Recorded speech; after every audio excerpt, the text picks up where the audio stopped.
베드로전서 1장 1절에서 12절까지의 말씀, 우리 한 목소리 한 절씩 우리 교독하겠습니다.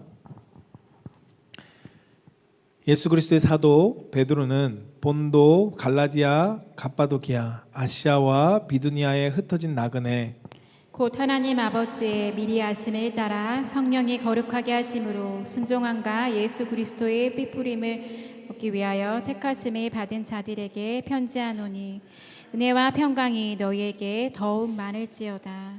우리 주 예수 그리스도의 아버지 하나님을 찬송하리로다. 그의 많으신 긍휼대로 예수 그리스도를 죽은 자 가운데서 부활하게 하심으로 말미암아 우리를 거듭나게 하사 산 소망이 있게 하시며 썩지 않고 더럽지 않고 쇠하지 아니하는 유업을 있게 하시나니 곧 너희를 위하여 하늘에 간직하신 것이라. 너희는 말세에 나타내기로 예비하신 구원을 얻기 위하여 믿음으로 말미암아 하나님의 능력으로 보호하심을 받았느니라. 그러므로 너희가 이제 여러 가지 시험으로 말미암아 잠깐 근심하게 되지 않을 수 없으나 오히려 크게 기뻐하는 도다. 너희 믿음의 확실함은 불로 연단하여도 없어질 금보다 더 귀하여 예수 그리스도께서 나타나실 때에 칭찬과 영광과 존귀를 얻게 할 것이니라. 예수를 너희가 보지 못하였으나 사랑하는 도다. 이제는 보지 못하나 믿고 말할 수 없는 영광스러운 즐거움으로 기뻐하니 믿음의 결국 곧 영혼의 구원을 받음이라. 이 구원에 대하여는 너희에게 임할 은혜를 예언하던 선지자들이 연구하고 부지런히 살펴서 자기 속에 계신 그리스도의 영이 그 받으실 고난과 후에 받으실 영광을 미리 증언하여 누구를 또는 어떠한 때를 지시하시는지 상고하니라. 이 섬긴 바가 자기를 위한 것이 아니요 너희를 위한 것임이 계시로 알게 되었으니 이것은 하늘로부터 보내신 성령을 힘입어 복음을 전하는 자들로 이제 너희에게 알린 것이요 천사들도 살펴보기를 원하는 것이니라. 아멘. 오늘 하나님께서 우리 사랑하는 성도님들과 저에게 주시는 말씀은 베드로전서 1장 1절에서 12절까지의 말씀을 가지고 한번 따라해 봅시다. 고난 속 성도들에게 주시는 산 소망. 고난 속 성도들에게 주시는 산 소망. 네. 고난 속 성도들에게 주시는 산 소망이라는 제목으로 선포되어질 때 우리의 삶에 하나님께서 진짜 생명의 소망, 산 소망을 베풀어 주시고 그 소망을 바라보며 나아가는 우리 성도님들의 삶에 큰 은혜가 있기를 주님의 이름으로 축복합니다. 저를 따라서 한번 고백해 봅시다. 하나님 사랑합니다. 하나님 감사합니다. 네, 이 고백이 우리의 신앙의 고백이 되길 주님의 이름으로 축복합니다. 존 에드먼드 해거이라는 미국의 전도학자가 있습니다. 전도학을 공부하시는 목사님 박사인데요. 이 목사님께서는 존이라고 불리는 외아들이 있었습니다. 존이는 출생 과정 가운데 뇌 손상을 입어서 중증 장애를 가지고 살았습니다. 전해지는 이야기에 따르면 존이는 휠체어에 앉아서 아버지가 설교할 때 뒤에서 큰 소리를 내고는 했답니다. 그리고 설교에 반응한 것이죠. 부모는 어떻게든 그 아이를 돌보고 고쳐보기 위해서 참 애를 썼다고 합니다.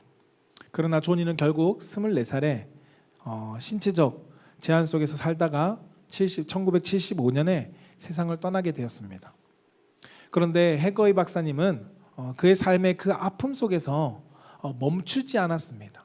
아들을 떠나보내는 아픔 속에 멈추지 않고 그는 1960년대부터 아시아와 비서구권 그 지역을 바라보면서 복음의 강민족의 복음을 전하면서 그들의 현지 속에 있는 지도자들 그들을 세워야 한다는 사명을 목사님은 가지고 있었기 때문에 그가 해거이 인스티튜트라는 그 단체를 만들고 그리고 아시아와 아프리카, 라틴 아메리카 등 여러 지역에 지도자를 훈련시키는 사역을 감당했다는 것입니다. 이 목사님에게 그 가정 가운데 고난이 찾아왔고 그리고 그로 인해서 실망과 낙담 그리고 좌절 그 슬픔의 시간도 보냈습니다.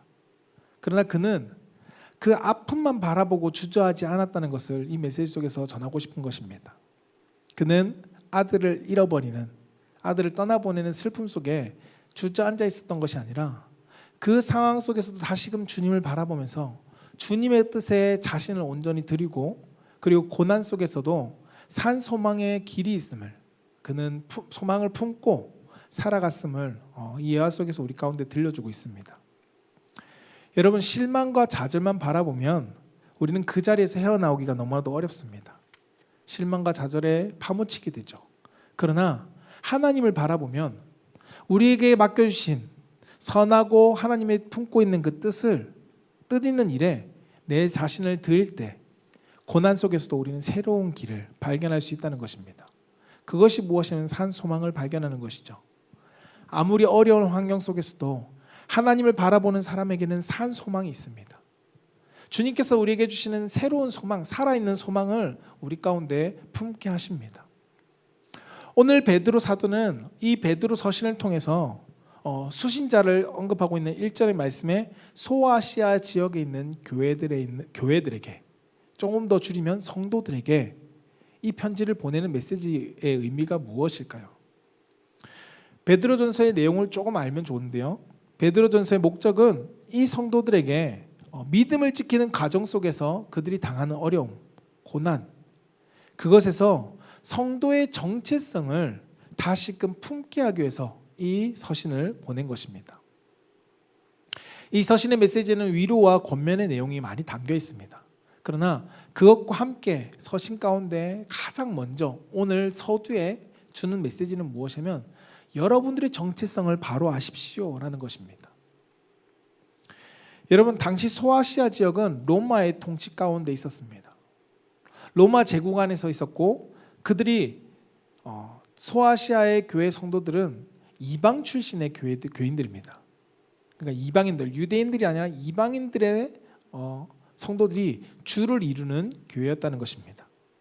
그래서 많은 성도들은 예수 믿기 전에 주변 사람들처럼 살았습니다. 주변 사람들처럼 우상 숭배도 하고요, 세상의 가치를 가지고 살아갔고요, 그리고 복음을 듣고 믿은 뒤에는 그것을 떨쳐버리고 기준을 다르게 한 사람이 바로 이 소아시아 교회 성도들이었던 것입니다. 그러이러다 보니까 항상 원래 믿기 전에 있던 사람들이, 그 주변의 사람들이 이 성도들을 이상하게 보기 시작하는 겁니다. 그리고 오히려 성도들을 비방하고 핍박하는 것이죠. 성도들은 믿음 때문에 오는 비난과 그리고 소외, 그리고 사회적 압박과 그리고 어려움, 그것을 겪어야 했습니다. 무엇 때문에요? 믿음 때문에요. 이전까지는 세상 사람들과 똑같이 동일하게 살다가 믿음으로 인해서 이들은 고난을 당하게 되었다는 것입니다. 여기에 더해서 당시 소아시아 지역과 뿐만 아니라 로마의 통치 가운데 있던 제국 아래에 있던 모든 교회들은, 그리스도인들은 박해를 받고 있었습니다. 그들이 박해받는 시기, 그리고 그들은 점점점 어려워지는 시기를 겪고 있었습니다. 그리고 이 베드로 서신이 써지고 1, 2년 뒤에 기독교를 핍박하는 네로의 칙령이 내려지게 되죠. 그러한 상황 속에서 베드로는 성도들 가운데 서신을 썼습니다. 이 서신의 내용의 첫 서두에 시작하는 것은 무엇이냐면, 사랑하는 성도 여러분, 여러분들의 정체성을 잊어버리지 마십시오라는 것입니다. 그들이 성도라는 정체성을 일깨워주기 위해서 베드로 사도는 이 서신을 시작하고 있습니다. 베드로 성도는 성도들에게 여러분들이 당하는 고난을 먼저 설명하지 않았습니다. 오히려 이렇게 그들의 정체성을 일깨워주죠. 오늘 말씀에 너희는 흩어진 나그네입니다. 나그네처럼 보이지만 하나님께서 택한 사람들이고 성도입니다. 여러분들에게는 예수 그리스도의 부활로 말미암아 주어진 산 소망이 있습니다 라고 성도들 가운데 이야기해주고 있다는 것입니다. 여러분, 오늘 본문은 고난이 없는 삶을 이야기하고 있지 않습니다. 성도들에게는 고난이 있습니다. 오히려 성도들에게는 더 큰 고난이 찾아오겠죠. 그러나 산 소망을 가진 성도로 살아가도록 이 성도들에게 일깨워주고 있는 것입니다. 여러분들에게 찾아온 어려움, 여러분들이 당하는 고난, 그러나 그 고난 속에서 여러분들에게는 살아있는 소망을 가지고 있는 성도로 살아가야 합니다 라고 이야기하고 있는 것이죠. 여러분, 성도들에게 고난은 무엇일까요? 세상에서의 고난은 때로는 끝이라고 여기고 인생을 끝내버리기도 합니다.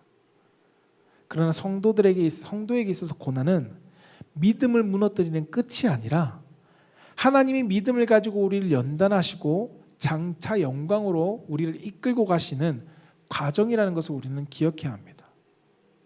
우리에게는 고난이 끝이 아니라는 것입니다. 고난은 영광을 위한 과정이라는 것을 우리는 기억해야 함을 오늘 성경은 말씀해 주고 있습니다. 저는 우리 사랑하는 성도님들이 여러분들에게 찾아온 고난, 여러분 어김없이 찾아올 겁니다. 고난이 안 찾아오지 않을 겁니다. 우리에게는 끊임없이 찾아옵니다. 그런데 오늘 베드로 사도가 소아시아 교회 성도들에게 말하는 것처럼 또한 우리 고난 속에도 어떠한 삶을 살아가야 하는지를 오늘 말씀을 통해서 우리가 배우기를 원합니다. 어떠한 상황 속에서도 그리스도의 부활로 말미암아 주어진 우리에게는 산 소망이 있다는 것, 우리는 산 소망을 가진 성도라는 것을 우리는 기억하며 오늘 말씀 통해서 우리가 그것을 발견할 수 있기를 주님의 이름으로 축복합니다. 그 첫 번째가 무엇이냐면 한번 따라해 봅시다. 하나님은 택하신 성도에게 산 소망을 주십니다. 하나님은 택하신 성도에게 산 소망을 주십니다. 네, 하나님은 택하신 성도에게 산 소망을 주신다는 것입니다. 누구에게요? 택하신 성도에게요. 오늘 2절부터 5절까지의 말씀을 다 보면 좋지만 다 보지 않고 2절만 말씀을 한번 보겠습니다. 2절 말씀 같이 한번 읽어볼게요. 시작. 곧 하나님 아버지의 미리 하심을 따라 성령이 거룩하게 하심으로 순종하고 예수 그리스도의 핏부림을 얻기 위하여 택하심을 받은 자들에게 편지하노니 은혜와 평강이 너희에게 더욱 많을지어다. 아멘. 오늘 뭐라고요? 성령이 거룩하게 하심으로 말미암아 순종함과 예수 그리스도의 핏부림을 위하여 택함 받은 자들, 택함 받은 성도들에게 이 편지를 쓴다 하는 것입니다. 여러분, 우리가 성도라는 것은 잊어버리면 안 됩니다. 여러분들은 성도입니다. 이 사실을 잊어버리면 우리는 안 됩니다. 오늘 본문에서 이야기하는 것처럼 여러분이 어떠한 존재인지를 다시금 상기시켜 줍니다. 오늘 소아시아의 교회의 성도들에게 바울은 뭐라고 말하냐면 여러분들은 택하심을 받은 사람들입니다 라고 가르칩니다. 여러분은 택하심을 받은 사람, 그것을 우린 다른 말로 뭐라고 얘기하냐면 성도요 그리스도인이라고 이야기하죠. 우리는 우연히 성도가 된 게 아닙니다. 여러분, 얼떨결에 우리는 성도가 된 것이 아니라는 겁니다. 오늘 말씀에서 뭐라고요? 택함을 받았답니다. 어떻게 택함 받았을까요? 하나님 아버지의 미리 아시고 선택하시고 계획하신 가운데 우리를 부르셨습니다. 하나님의 미리 아시고 우리를 미리 아시고 우리를 계획 가운데 선택하셨다는 거죠. 거기에 성령님께서 거룩하게 하심을 따라 우리를 구별되게 택하셨습니다. 세상의 많은 사람들처럼이 아니라 우리를 그 가운데서 구별된 성도로 택했다는 것입니다. 그 구별되어 선택된 우리가 예수 그리스도의 핏부림으로 말미암아 구속, 죄에서 건진받았다는 것이죠. 우리는 이 사실을 잊어버리면 안 됩니다. 성도는 하나님의 미리에 계획하시고 아신 가운데 우리를 선택하시고 성령님께서 우리를 거룩하게 인도하신 가운데 그리스도의 보혈로 우리는 구속받은 사람이라는 것을 우리는 잊어서 안 된다는 겁니다. 우연히 교회에 나오게 되어서 여러분 택함 받은 성도가 아니라 하나님의 섭리와 계획 속에서 우리를 택하셨다는 것입니다. 여러분, 결코 우리는 내가 열심히 해서 내가 자격이 있어서 택함 받은 성도가 된 것이 아닙니다. 하나님의 전적인 선택, 그리고 하나님의 성령 하나님의 거룩하심의 가운데, 그리고 성자 예수 그리스도의 그 보혈의 권능으로, 은혜로 우리는 성도가 된 것입니다. 여러분, 아무나 성도가 되어지는 것이 아닙니다. 하나님께서 우리를 특별하게 부르셨습니다. 하나님의 부르심의 섭리는 아무나에게 이루어지는 것이 아니었다는 겁니다. 그 예수 그리스도의 보혈로 믿고 우리가 순종하게 되었던 것, 그것은 성령님께서 우리를 전적으로 이끌어오심으로써 말미암아 믿을 수 있게 되어진 삶임을 우리는 기억해야 합니다. 그것이 성도의 삶입니다. 이렇게 택함받은 성도의 삶에 하나님이 우리에게 무엇을 주셨다고요? 산 소망을 주셨다는 겁니다. 아무에게나 막 주는 소망이 아니라 우리에게 주신 산 소망은 택함받은 특별하게 택함 받은 우리에게만 주신 소망입니다. 더 정확하게 말하면 예수 그리스도를 믿고 성도가 되는 순간 예수 그리스도의 부활의 소망이 누구 것이 되었을까요? 우리 것이 되었습니다. 오늘 베드로전서 1장 3절은 그것을 이렇게 이야기하죠. 예수 그리스도를 죽은 자 가운데서 부활하게 하심으로 말미암아 우리를 거듭나게 하사 산 소망이 있게 하시며 라고 말씀합니다. 예수 그리스도를 죽은 자 가운데서 부활하게 하심으로 말미암아 우리에게 무엇이요? 산 소망이 있게 하셨다라는 것입니다. 예수 그리스도를 다시 살리심으로 우리에게도 부활의 근거인 산 소망을 함께 주셨다는 것이죠. 여러분, 우리는 산 소망을 품은 자들입니다. 부활의 신앙을 가지고 살아갈 수 있는 이유가 바로 여기 있습니다. 처음부터 우리는 이러한 소망을 가질 수 있는 존재였을까요? 우리는 그러한 존재가 아니었습니다. 우린 소망을 가질 수 없는 사람이었습니다. 근데 어떤 사람은 이렇게 이야기하겠죠. 목사님, 세상의 사람들도 예수님 믿지 않아도 소망을 가지고 살아가는 사람들이 얼마나 많은데요. 맞습니다. 세상에서도 소망을 이야기하죠. 세상에서 나름 그들에게도 소망이라는 것을 가지고 살아갑니다. 그런데 중요한 것은 성경의 소망과 동일할까요? 세상의 소망은 무엇일까요? 돈에 대해서 소망을 가집니다. 성공에 대한 소망을 가지죠. 건강에 대한 소망을 가지고 사람을 의지하는 데 소망을 가집니다. 그러나 성경이 말하는 살아있는 소망과는 다른 소망입니다. 에베소서 2장 12절을 그것을 우리에게 더 자세하게 이야기해 주는데요. 같이 한번 읽어볼까요? 시작. 그때 너희는 그리스도 밖에 있었고 이스라엘 나라 밖에 사람이라. 약속의 언약들에 대하여는 외인이요 세상에서 소망이 없고 하나님도 없는 자이더니. 아멘. 여러분, 그리스도의 밖에서 사람들이 말하는 기대와 바람은 있을 수 있습니다. 그러나 그것은 어떠한 소망이라고요? 살아있는 소망이 아니라는 것입니다. 성경이 말하는 살아있는 소망이라고 말하지 않습니다.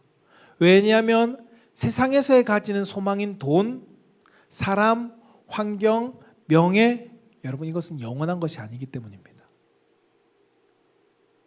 우리가 그것에 살아있다라고 말할 수 없는 것은 결국 그것은 죽어서 끝나는 종착이 있기 때문입니다. 영원히 살아내지 못하는 거죠. 영원하지 않은 것은 결국은 산 소망이라고 말할 수 없습니다. 붙들고 있는 동안은 소망일 수 있습니다. 세상 사람들은 그것을 돈을 붙들고 소망이라고 여기며 살아갑니다. 그러나 시간이 지나면 그 소망은 흐려집니다. 점점 나이가 들어서 여러분 많은 재산을 쌓아놨다고 해서 그 돈이 더 이상 소망이 될까요? 여러분 연세가 들어가시면서 건강이라는 것이 소망이 될 수 있을까요? 결국은 그것은 우리의 인생 속에서 같이 시들어가며 꺼지게 되옵니다. 그러나 산 소망, 영원한 생명에 근거하는 소망은 꺼지지가 않습니다. 사라지지가 않는다는 것입니다.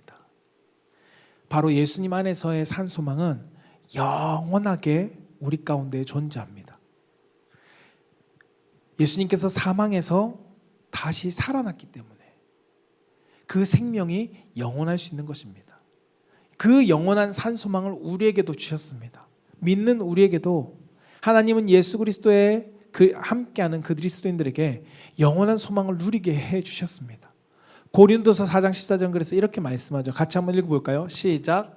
주 예수를 다시 살리시니가 예수와 함께 우리도 다시 살리사 너희와 함께 그 앞에 서게 하실 줄을 아노라. 아멘. 예수를 다시 살리시니까 우리도 다시 살렸다고 말씀합니다. 죽음으로 끝나는 것이 아니라 우리를 다시 살려주셨다는 것입니다. 예수님 안에 있는 성도들이 누릴 수 있는 소망이 바로 이겁니다. 예수님을 살리신 하나님께서 우리를 살려주십니다. 우리가 어디 있기 때문에요? 그리스도 안에 있기 때문에. 그리스도 안에 있는 믿음 안에 있는 성도들에게 예수 그리스도의 부활이 소망이 되는 것입니다. 그리스도의 부활이 우리 삶의 소망이 되는 이유는 예수님이 살아나셨기 때문에 우리도 살리신다라고 약속하신 것이 있기 때문에 우리에겐 소망이 있는 것입니다. 하나님께서 주신 산 소망은 무엇일까요, 여러분? 이 땅의 형편 따라 변화되지 않습니다. 돈은 이 땅의 형편 따라 변합니다. 여러분, 건강도 이 땅의 형편 따라 바뀝니다. 우리의 명예도, 우리의 모든 세상 속에서 누리는 모든 소망들, 그것은 이 땅에서의 형편 따라 상황 따라 바뀌게 되어 있습니다. 그러나 예수 그리스도의 부활은 흔들리지 않습니다. 사라지지 않습니다. 이 소망은 영원하다고 성경은 말씀하고 있습니다. 2절에서 보았듯이 하나님의 부르심, 그 성령의 거룩하게 하심, 그리고 예수 그리스도의 보혈의 은혜 안에 있는 사람들은 이 산 소망을 소유하게 된다고 성경은 말씀하고 있습니다. 여러분, 예수님께서 죽은 자들 가운데 살리신 것, 그 부활이 우리의 소망이 됨을 성경은 말씀해주고 있습니다. 사랑하는 성도 여러분, 4절은 이 산 소망이 어디를 향하고 있는지를 알려주고 있는데요. 4절에 유업을 있게 하시나니 곧 너희를 위하여 하늘에 간직하신 것이다. 어디에 있다고요? 하늘에서 간직하고 있다는 것입니다. 우리의 영원한 삶 속에 하나님께서 가지고 계시다는 것입니다. 그곳에서 영원히 누릴 수 있도록 하나님께서 보관 중이시다라고 말씀하고 있는 거죠. 그렇기 때문에 이 땅의 형편에 따라 바뀌지 않습니다. 이 영원한 산 소망은 하늘에서의 우리가 누릴 유업입니다. 우리는 그것을 바라보면서 나아가는 것입니다.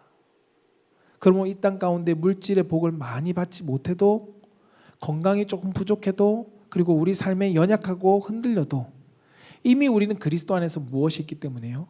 산 소망이 있기 때문에, 구원의 산 소망이 있기 때문에 우리는 세상의 것을 부러워할 필요가 없다라고 성경은 말씀하고 있는 것이죠. 사랑하는 성도 여러분, 이 영원한 삶 소망, 이 산 소망이 우리에게 주어졌음을 여러분 기쁨으로 여길 수 있는 성도가 되길 축복합니다. 이것이 믿음입니다. 믿음이 있는 성도는 이 땅의 것이 아니라 영원한 나라의 산 소망을 바라보면서 기뻐하며 살아갑니다. 비록 이 땅 가운데 없어도, 환경은 좋지 못해도, 좀 부족해도 우리는 무엇을 바라본다고요? 영원한 산 소망을 바라보면서 나아가는 것입니다. 그 산 소망을 붙들고 오늘의 고난 속에서도 저는 우리 사랑하는 성도님들이 하나님 안에서, 그리스도 안에서 기쁘게 살아갈 수 있는 성도가 되기를 주님의 이름으로 축복합니다. 두 번째는 따라해 봅시다. 산 소망을 가진 성도에게도 고난은 찾아옵니다. 네, 산 소망을 가진 성도에게도 고난은 찾아온다는 것입니다. 오늘 6절 말씀을 같이 한번 읽어볼까요? 시작. 그러므로 너희가 이제 여러 가지 시험으로 말미암아 잠깐 근심하게 되지 아니할 수 없으나 오히려 크게 기뻐하는 도다. 아멘. 이 세상의 여러 가지 시험으로 말미암아 잠깐 근심하게 되지 않을 수는 없다는 겁니다. 바로 우리에게 영원한 소망은 있습니다. 산 소망은 있죠. 그러나 우리의 삶이 항상 기쁘고 하기만 하면 얼마나 좋을까요? 이 땅을 살아가면서 항상 행복한 삶을 살아갈 수 있다면 얼마나 좋을까? 그런데 아무 근심도 없고 고난도 없는 삶을 살아가면 좋겠지만, 그러나 우리에게는 그렇지 못한 삶도 있다는 것입니다. 산 소망은 우리에게 있지만 여러 가지 우리의 삶에 어려움이 찾아온다라고 성경은 말씀해주고 있는 거죠. 고난이 찾아온다는 겁니다. 여러분, 믿음이 있다고 해서 고난이 안 오는 것이 아닙니다. 성경에 보면 우리가 알다시피 믿음이 있어도 고난은 우리에게 찾아옵니다. 우린 예수를 잘 믿으면 어려운 일이 없을 것처럼 여기지만 성경은 그렇게 말하고 있지 않거든요. 예수를 잘 믿고 영원한 나라의 산 소망을 가지고 있어도 이 땅의 삶 속에서는 고난이 있다라고 성경은 말씀한다는 것입니다. 그리스도 안에서 살아간다고 해서 우리의 삶이 근심과 걱정이 없는 것이 아닙니다. 마치 꼭 교회에 나오면 예수 믿으면 근심과 걱정이 없는 것처럼 여기는 사람들이 있는데 결코 그렇지 않습니다. 성경은 우리에게 근심과 걱정거리들이 항상 찾아온다고 이야기합니다. 없어지는 것이 아닙니다. 성경에 나오는 믿음의 사람들 한번 보십시오. 여러분, 그들의 삶에 보면 하나님을 정말 믿음으로 바라봤지만 그들의 삶에 여전히 고난이 있었습니다. 어려움이 있었습니다. 오히려 믿음을 지키려고 할수록 그들의 삶에 더 큰 어려움이 찾아왔습니다. 대표적인 인물이 다니엘이지 않습니까? 다니엘은 그가 믿음을 지키려고 할수록 그의 목숨을 걸어야 될 어려움이 찾아왔습니다. 여러분, 그 어려움 속에서 그는 고민되지 않았을까요? 어렵지 않았을까요? 힘들지 않았을까요? 그의 마음 가운데 어려움도 있었을 것입니다. 그 핍박 속에 그가 두렵지 않았을까요? 두려움도 있었겠죠. 그러나 두려움보다 컸던 것이 믿음이었기 때문에 그들은 다른 것이었습니다. 세 친구들, 이 우상에게, 왕이 만든 신상에게 절하지 않으면 죽는다고 하는데 풀무불이 앞에서 펼쳐지고 있는데, 여러분, 풀무불의 위험이 없었던 것이 아닙니다. 잘 믿으면 풀무불에 안 들어가는 것이 아니었습니다. 풀무불에 들어가는 환경이 주어지게 되는 것입니다. 고난이 없으면 좋죠. 그러나 믿으면 믿을수록, 더 그리스도를 잘 믿으면 믿을수록 우리의 삶에 고난이 더 온다라고 성경은 말하고 있고, 우리의 삶에 고난이 없어지지 않는다고 성경은 말씀하고 있습니다. 고난 앞에서도, 그러나 그들이 믿음의 사람이라고 이야기할 수 있었던 것은 하나님을 버리지 않았기 때문입니다. 소망을 포기하지 않았다는 것입니다. 하나님의 영원한 산소망을 포기하지 않았습니다. 여러분, 하박국의 기도 내용을 잘 아시죠? 여호와로 말미암아 즐거워한다. 없어도 여호와로 말미암아 즐거워한다. 이것이 산소망을 가진 성도의 고백이라는 겁니다. 없는 거 힘듭니다. 무화과의 나무에 열매도 없고 외양간에 송아지도 없고 아무것도 밭에 소출이 없고 무엇을 먹고 무엇을 가지고 삽니까? 힘든데요. 그러나 소망이 있는 자는 삶이 없지만 어떻다고요? 여호와로 말미암아 기뻐한다라고 성경은 말씀하고 있습니다. 여러분, 구약의 사람뿐만 아닙니다. 신약의 사람들도, 성도들도 예수님 그리스도를 믿는다는 이유 때문에 능욕받았습니다. 그러나 그들은 그 자리에서 기뻐할 수 있었습니다. 왜일까요? 소망을 가지고 있었기 때문에. 고난 자체가 좋아서 그런 거 아닙니다. 고난을 좋아하는 사람은 아무도 없습니다. 고난은 힘들죠. 어렵죠. 근심이 되고 그리고 마음이 아픈 일이 됩니다. 그러나 그들이 그것에서도 기뻐할 수 있었던 이유는 무엇이냐면, 그들에게는 기뻐할 소망이 있었기 때문에 그들은 기뻐할 수 있었던 것입니다. 산소망을 가진 성도에게는, 사람에게는 고난이 안 찾아오는 것이 아닙니다. 찾아옵니다. 시편 34편 19절에는 이렇게 기록하는데 같이 한번 읽어볼까요? 시작. 의인은 고난이 많으나 여호와께서 그의 모든 고난에서 건지시는도다. 아멘. 의인은 어떻다고요? 고난이 많다라고 기록합니다. 고난이 적은 것도 아닙니다. 고난이 적다라고 하지 않고 고난이 많다라고 이야기합니다. 의인에게 고난이 많이 찾아옵니다. 이 의인은 우리 도덕적으로 의로운 사람 말고, 성경이 말하는 의인은 하나님 앞에서의 믿음에 바로 선 사람, 그 사람은 고난이 많다라고 말합니다. 여러분, 믿음의 사람에게도 눈물 날 일이 많습니다. 근심될 일이 많습니다.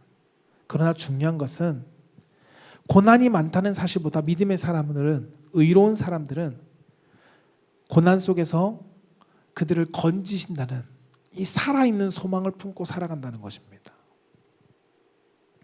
여러분, 예수님을 믿는다는 것은 고난이 사라지는 삶이 아니라 우리를 건지신 하나님에 대한 소망, 우리를 살리신 하나님에 대한 소망을 품고 살아가기 때문에 믿음이 있다라고 말할 수 있는 것입니다. 오히려 그리스도인으로서 경건하게 살아가려고 할수록 우리의 삶에 많은 어려움이 찾아올 것입니다. 그러나 그 고난이 우리가 잘못 가고 있다는 증거가 아닙니다. 여러분들이 그리스도를 잘 믿게서 받는 고난이 많아지면 많아질수록 잘못 신앙생활하고 있다는 것이 아니라, 나는 바른 신앙생활을 하고 있구나, 헛된 소망을 잡는 것이 아니라 그리스도의 산 소망을 붙들고 나는 살아가는 사람이구나 라는 것을 우리는 발견할 수 있다는 것이죠. 사랑하는 성도 여러분, 한번 여러분을 되돌아보십시오. 혹시 너무 삶이 편안하진 않으십니까? 너무 삶이 편해서 기도도 안 하는데, 별로 예배도 그냥 주일밖에 안 드리고 별로 예배 신앙도 안 하는데 내 삶이 너무 편하다고, 아무런 갈등도 없고 너무 행복합니다. 내 삶이 너무도 조용합니다. 여러분, 우리는 한번 점검해 봐야 합니다. 하나님이 주시는 평안일 수도 있지만 자칫 그것이 내가 세상과 타협함으로써 얻어진 평안이 아닌지 우리는 돌아볼 수 있어야 한다는 것입니다. 물론 성도에게 무조건 고난을 향하라는 뜻이 아닙니다. 무조건 고난을 향해서 가야 됩니다 라고 성경은 가르치지 않습니다. 고난을 일부러 찾아가라고 말하고 있는 것이 아닙니다. 우리가 산 소망을 붙들고 믿음의 길을 걷는다는 것은 때때로 고난이 찾아오는 삶을 살아갈 수밖에 없다는 것을 성경은 말씀하고 있는 것이죠. 여러분, 우린 고난 앞에 주저앉는 사람이 되어서는 안 됩니다. 타협하는 사람이 되어서는 안 된다는 것입니다. 고난이 두려워서, 고난이 싫어서 우리의 신앙생활에 타협하면서 한 발은 여기 걸치고 한 발은 하나님 걸치고 있으면 편할 수 있겠죠. 그러나 우린 산소망을 쫓아가는 삶을 살아가지 못하는 성도가 될 수 있습니다.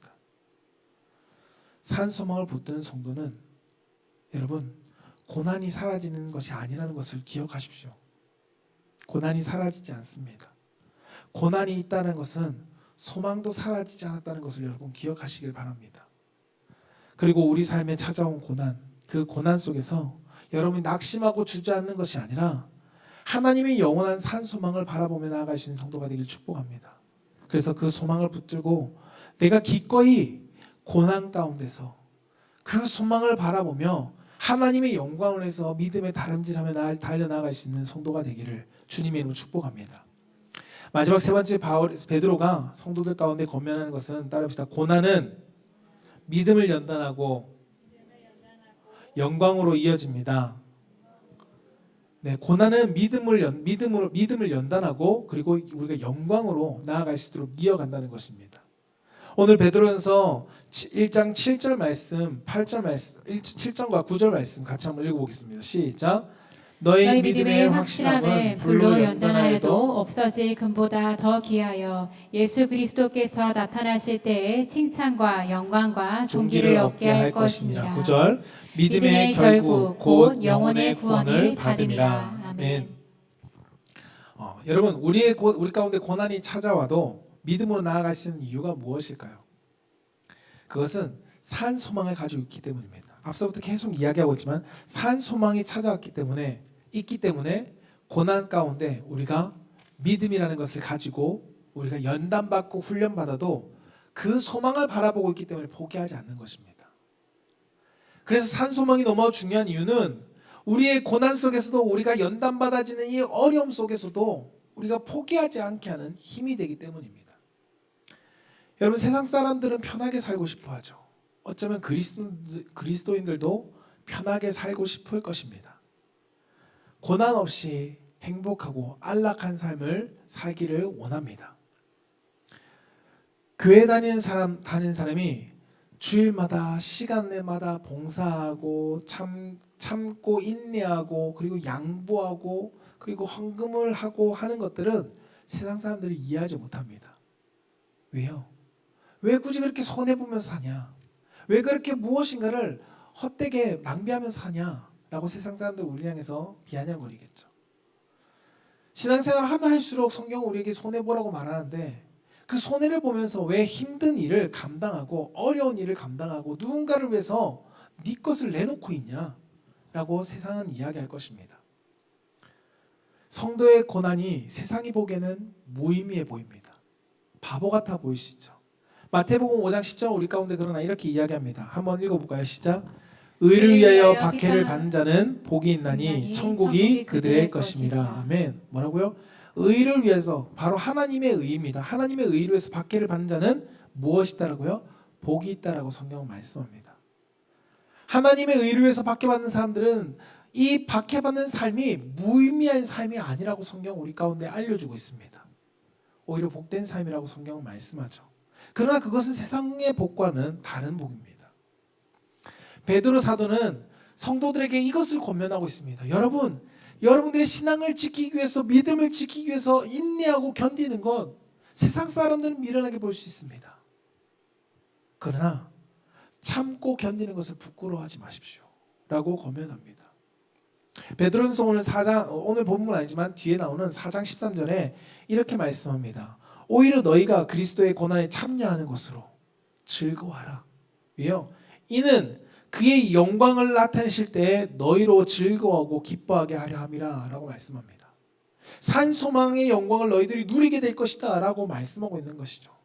그 영광을 나타낼 때, 그리스도의 영광을 나타낼 때 너희도 즐거워하고 기뻐하게 될 것이다 라고 성경은 말씀하고 있습니다. 여러분, 그리스도의 고난에 참여한 자리, 이것은 장차 우리 가운데 나타낼 영광의 자리고 소망의 자리입니다.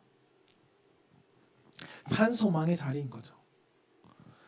성도가 죄 때문에 당하는 고난이 아니라 그리스도 때문에, 복음 때문에, 믿음 때문에 당하는 고난은 우리 가운데 영광이 된다라고 성경은 말씀하고 있습니다.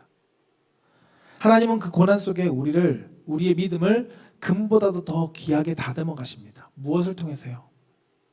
고난을 통해서 우리를 연단하시는 거죠. 우리를 다듬어 가십니다. 어떠한 존재를 만들기 위해서요? 영광스러운 하나님이 참 소망 안에, 산 소망 안에서 우리가 누리게 하시기 위해서 만들어 가신다는 것입니다.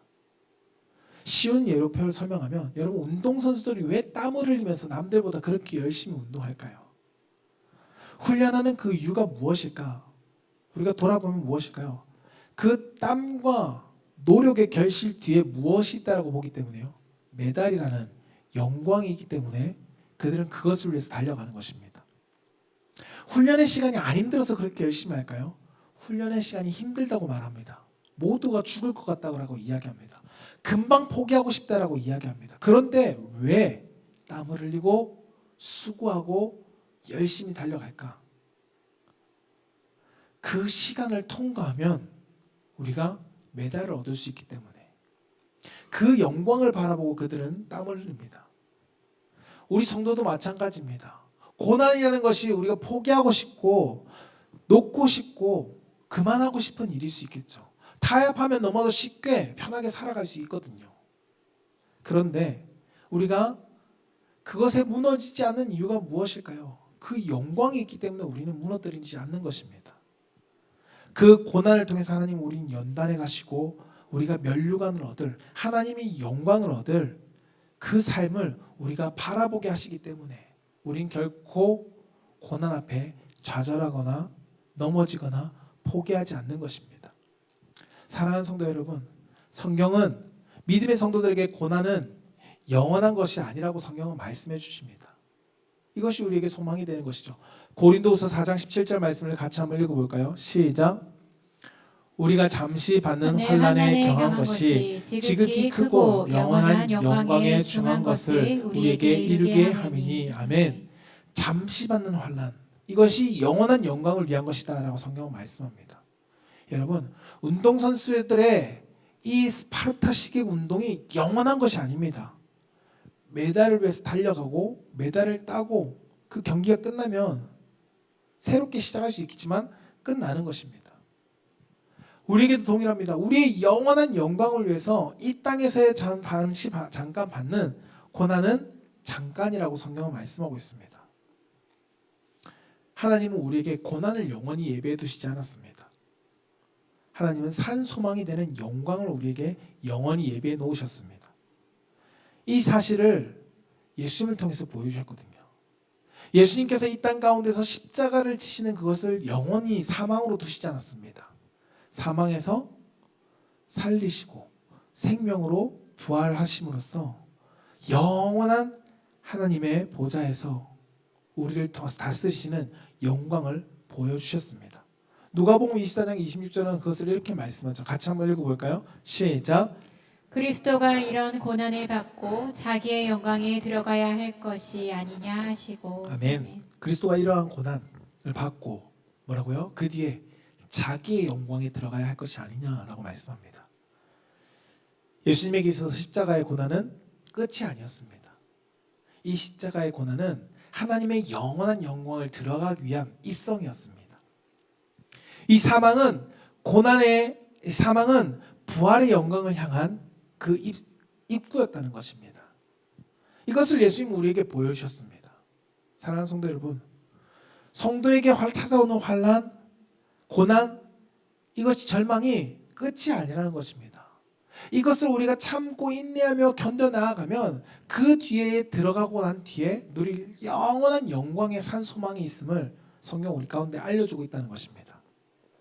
여러분, 여러분들이 찾아오는 고난이 무엇인가요? 내가 믿음으로 찾아오는 고난, 여러 가지 있겠죠. 특히나 우리 성도님들 가운데 믿지 않는 가정들이 있는 가정들이 너무나도 많죠.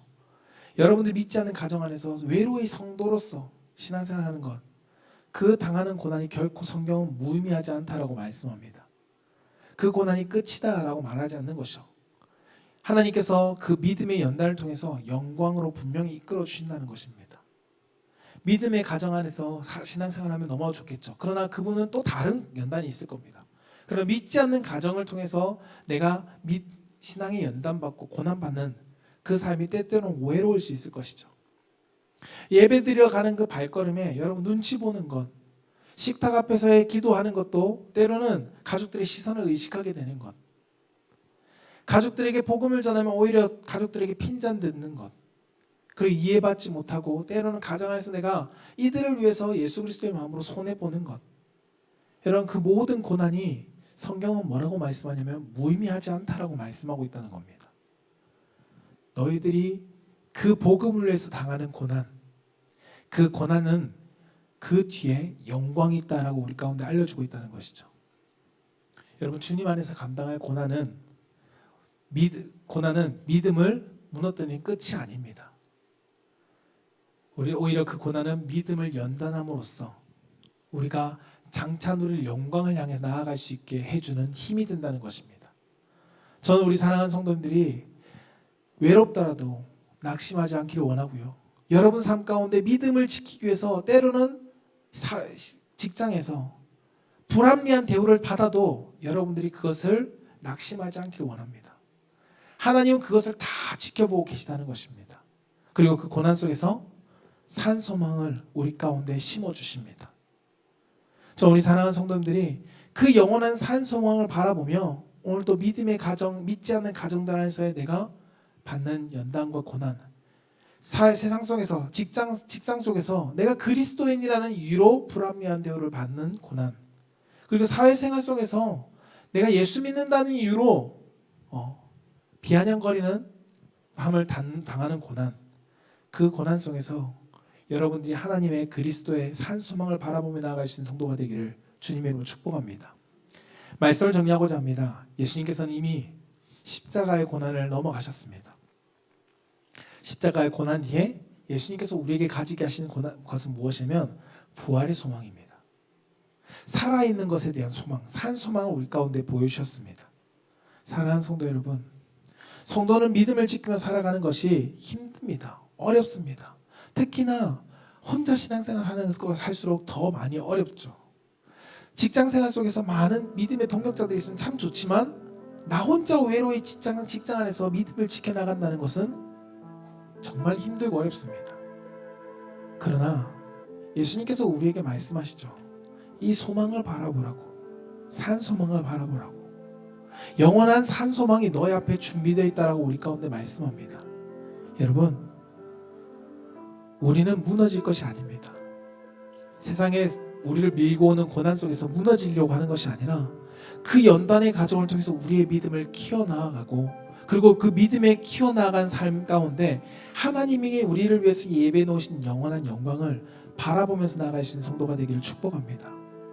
결코 쉽지는 않지만 내 힘으로 가는 것이 아니라 주님의 손을 붙잡고 하나님 나를 붙들어 주세요. 내가 이 고난 속에서도 주님을 놓지 않고 믿음의 선한 싸움을 싸우며 이 영원한 것에 대한 산 소망을 포기하지 않고 내가 나아갈 수 있도록 나를 도와주세요라고 고백하는 마음으로 우리가 나아가는 성도가 되기를 주님의 축복합니다.